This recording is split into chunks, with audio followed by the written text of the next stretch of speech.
Hi guys, welcome back to my channel. In today's video, I'm just going to give you guys a brief overview on how I groom my angora rabbits and just a little bit on what's in my rabbit grooming kit so that you guys can be better equipped to groom your own rabbits. So first off, this tutorial on the grooming steps is going to be used across every different kind of angora rabbit. So I currently have French for my breeding stock, and then I also have a little pet English angora. So I use the same steps for them. I will say the French's coats are a bit easier to take care of. I also did shear Tundra, this is my doe, rather recently, so her wool is still growing back, so it's nice and short and manageable. She's also quite young, she's only 4 months old. So this is her really nice, manageable, kind of junior doe coat.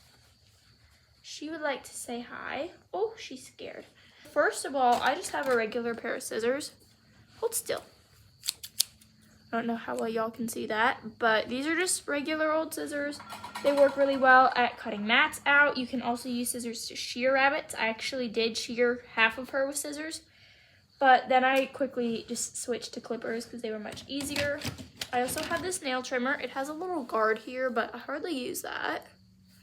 Anyway, it just opens like that, and it's one of those spring-loaded ones that you just clip it. And this nail trimmer works really well. You can also just use a fingernail clipper if you need. I have clippers. These are nice and skinny clippers. They're technically for beards, but they're also really quiet. And I use them for basically just getting mats, and I can take that down her entire body and shear her. This is essential. This is a slicker brush. I use this for getting hair out. Oop, that's a dog hair. I used it for my dog too. But anyway, it just helps get hair and detangles the fur and really helps get those like tiny mats out as well. This one doesn't have any of the guard things on it, which is what you want. It also has one of these push, so you're not stuck like digging hair out of it. This is a really nice slicker brush. I love it. And then the only other thing that's in my grooming kit is a flea comb. The spacing on these combs is up to you. I like the nice and tall ones. I just got this off Amazon. And so yeah, these tools are my #1 essentials for grooming rabbits.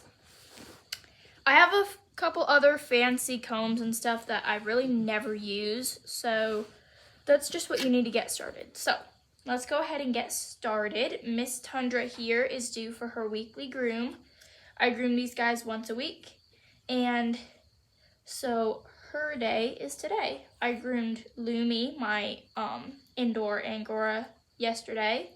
I'll groom her sister Onyx tomorrow, and I'll groom my herd buck Pokey on Saturday. So I always like to start out behind the ears. There can be quite a few mats here, so if there are, I always just shave it, but so far she's looking really good. There's no mats at all. And then I do just finger comb over her entire coat, just with my flea comb to make sure there's no mats on her back. As I get closer to the sides of her though and down to her belly, I do notice a few small ones. And she's flinching quite a bit. She's a bit scared this morning because the garbage truck came by right before I filmed. Okay, and you see I'm just getting that loose hair out, and I'm just going to put it in my little grooming basket, and I'll throw it away later. None of that hair is going to be spinnable wool, since most of it is just tiny little mats that come out with brushing. So once I'm kind of satisfied with just my flea comb picked through, I'm going to use a slicker brush on her and just start to really detangle any little tangles and get out any loose hair. I like to do this inside, but I thought that I would film it outside in the barn for you guys today so that you can see my steps that I use to groom these guys. There's hair flying everywhere. This is just a little bit of hair that I collected from her. And you don't really need to do much brushing. You don't want to do too much because it'll actually split the ends of their hair and make it matte even more. So look at that, just a little bit of fluff, a little bit of loose hair that would cause a bunch of mats. All right, so let's talk flipping your rabbits over. A lot of the pet people are gonna say, don't do it. It really hurts them. It's not good for them. And then a lot of the breeders and show people say it's fine. So here's kind of my stance on it. I think it's all right to flip your rabbit all the way over on their back for grooming and things like that. Because a lot of the ways that I flip my bunnies, it keeps them safe and it keeps me safe. So for when I trim their nails, I often will flip them like this. I don't know if y'all can see this or not, but basically I support their front legs to my body and just let their bottoms rest on my knees, and that works really well. I can then spread their toes and clip their toes, but sometimes if my rabbit's really stressed and I have my hand here holding their feet, they can nip me, and that's really not safe for me at all, but this is going to be their preferred way of flipping them over. However, especially with Lumi the other day, I needed to flip him all the way over on his back when I shaved him because I needed to get his full belly. So this is how I do it. I never just grab their ears. That would be like pulling at the very end of your hair really hard and it would hurt. I always grab the base of the ears, the whole head, and neck. This ensures that I'm not just pulling their ears, and it really helps keep them nice and secure, and it doesn't hurt at all. Think about just putting your hair into a ponytail. It shouldn't hurt. And then I open up my knees, and I kind of shove their little ears in there, and I just barely hold it with my knees. And then I can do what I need to do on their back. She's a young bunny, so she's not going to be perfect at this. When I first got her, she was terrible, and she'd always flip back up and be a turd about that. So the way I fixed that was I simply and gently but firmly put her back down and said, no, you can't get up until I tell you to. Because bunnies, they can learn fast and they can be kind of little stinkers about that. So if you don't catch it and you don't say no and put them back down where they should be, they're going to learn that they can just flip up whenever they want. And I haven't fed these guys yet, so they are loudly protesting with their food bowls. Alright, and I did get quite a bit of fur out of her bib.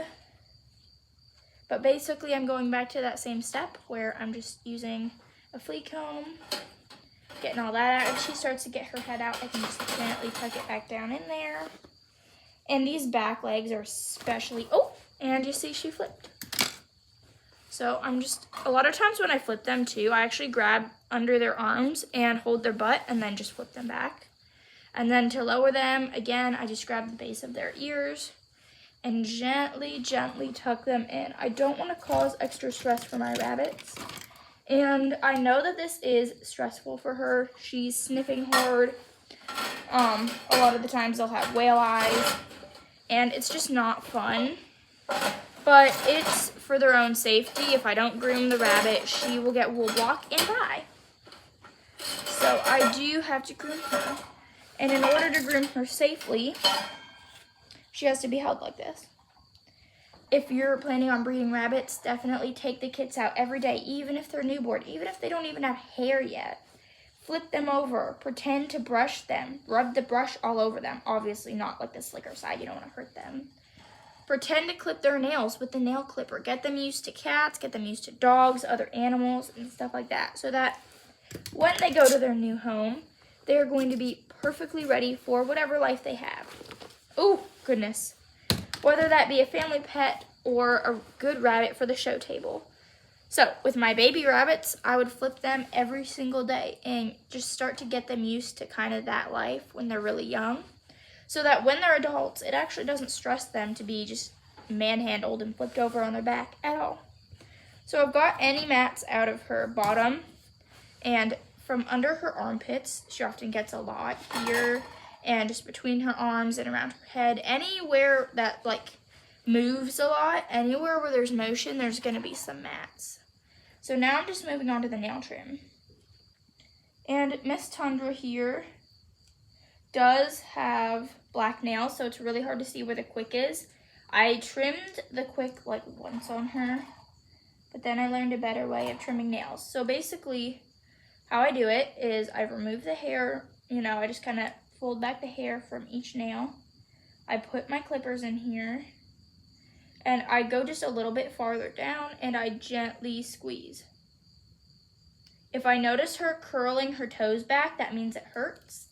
And she basically telling me that I'm too close to the quick. And so I just simply stop and I go a bit up.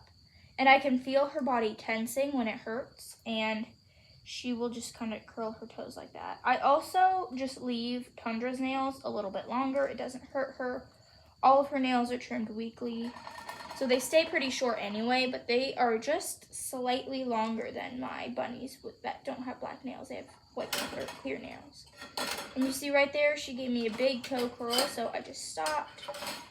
And I'm gonna readjust and go a bit higher this time. Then I do her back claws, and they're the same exact way. Her feet will curl if it hurts. So I'm just being very slow and very careful, making sure I don't hit the quick. Ooh, and I did get the quick there a little bit, which is really unfortunate because she didn't flinch at all. Sometimes that just happens with bunnies. And so I'm just gonna use a bit of straw and just kind of wipe it off. Another thing that would be really helpful is for you to have some paper towels or something. I actually don't have Quick Stop on me right now because I never get the quick, but I did today. So I'm really sorry, Tundra. It's not really bleeding hardly at all, just a little bit. So if you do get the quick, it's no biggie. You can put like a paper towel on it. If you have Quick Stop, you can use it. Otherwise, you can just kind of use your finger and dab it off and try to keep that shut. Her nail will grow back just fine. She's not angry at me at all. Like, she didn't even flinch, so I don't think it hurt too bad. I always feel so bad if I get my bunnies quicks, but there's not a whole ton I can do to prevent that. Especially with rabbits that have dark nails. So if you do get your bunnies quicks, try not to feel too bad. I know it feels terrible, but just know that you're helping the bunnies out even if you do accidentally get their quick a few times. It's a really easy mistake to make. So, I think we're about done. I'm just going to check that nail again. Wipe it with my sleeve a little bit. And yeah, it's pretty much done. It's just done bleeding out. So I am just going to wipe it with my sleeve a few times. And she will clean that herself a little bit. So I'm going to very gently grab her and scoop her back up onto her back. And this is what her coat should look like. Let me just blow a little ring into it so you can see.